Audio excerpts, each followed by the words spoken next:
Hi everybody! Today I'm tying up the foam hopper pattern featured in this month's trout tying box. Hoppers will be out and about with the dog days of summer in full swing, and the same goes for the trout looking for them. This particular fly is a little more lifelike than some of the other foam dries out there, and is perfect for those fish holding out for a big floating meal. There's some quick prep work that I recommend doing before you start. Grab a small sewing needle and secure it in the vise the best you can, with the point sticking outwards. Then take a pair of orange leg foam stalks, which are already pre-cut to size. Find the foam's midpoint lengthwise and fold it over the top of your needle so that you can see the dividing line between both colors on top as well. Now tilt the foam slightly forwards and bring your bobbin up. Pin the thread against the foam with the thumb of your non-bobbin hand to create tension, and make a couple of tight wraps just below your crease.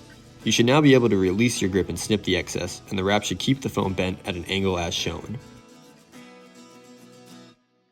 Make a few more wraps if you'd like, then grab your whip finisher and tie off with a few turns, keeping a light amount of tension so the foam doesn't spin.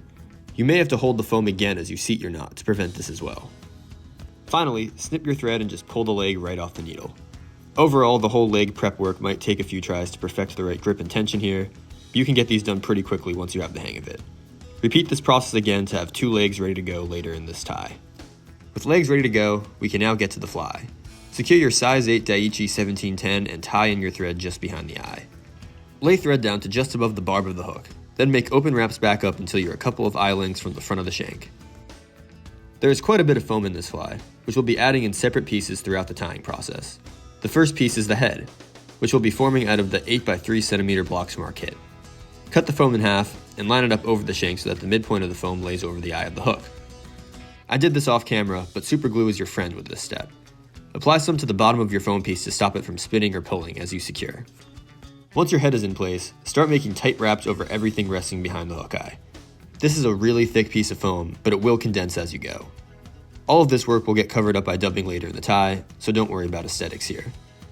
You can leave the head extending past the hook eye as is for now. We'll come back and shape this later. When this foam is locked down with wraps and glue, move back to the end of your thread base.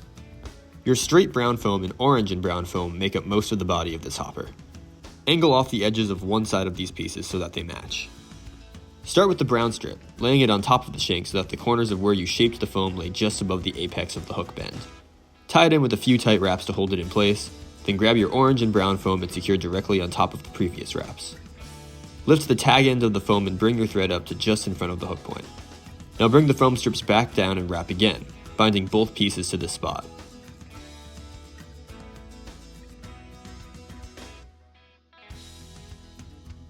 Repeat again, wrapping up under the foam and then tying it down to create a segment similar in size to the one you just made. Now do this one more time. You should be getting close to where you finished tying in the head piece of foam at this point. Snip the excess off of both pieces of body foam, then make several tight wraps to tie any outstanding pieces down to the shank. The section between your body segments and your head should now be mostly tied down foam, which we'll use as a base to secure the rest of our materials. Take the orange Zelon from your kit and snip off a piece about 2 inches in length. Spread the fibers out a bit and tie it in at its midpoint, just above where you finished your body segments. Then fold the front-facing tag back and tie again, forcing both segments in the same direction. When complete, snip the excess so that it ends at the pointed tails of your body foam. We'll also add flash to this Zelon section. Take 2 strands and tie them in the same way, attaching them at their midpoint and folding the front ones back before finishing with more wraps. Now it's time to go back to those foam legs we tied earlier. Lay the first one on one half of the exposed foam in front of your Zelon and flash, with the brown side sticking out. Wrap tightly to hold in place. You can also apply some head cement or more super glue to the tie-in points here for increased durability. Repeat on the other side with your second leg. When complete, the legs should be even with each other, with the knees angled out slightly on both sides of the hook shank. Next, go to your rubber legs and peel off 2 strands. Tie one in on the side of the shank with loose wraps at first, move it into place, then secure. The back-facing section of leg should be slightly longer than the front-facing leg, which you can arrange well tying in or just by cutting with scissors later. Repeat this process on the other side of the shank with the second leg. The last step to the tying portion of this fly is to cover all the work we did near the head with dubbing. Take a chunk and wrap it around your thread in a thin noodle. This stuff piles up fast, so use sparingly at first. We want to cover wraps that started where the legs are now, which we can still achieve by holding everything back to reach with our dubbing. Ideally, we want to cover as much exposed orange thread as possible, but don't go overboard. Continue wrapping tightly towards the head, adding more dubbing as you go. Keep wrapping over the forward-facing rubber legs as well. By the time we're done, we want the legs to be sticking out from just behind the head. Your thread should now be set in this position too, and everything from the foam segments to the eye of the hook should be covered with dubbing. Now grab your whip finishing tool. Make turns right behind the head that cut in front of the dubbing so they're not visible. Mind the foam head and legs too, which you can keep out of the way by making a smaller loop with your tool as you wrap. Snip the excess when done, and apply some head cement to your final wraps.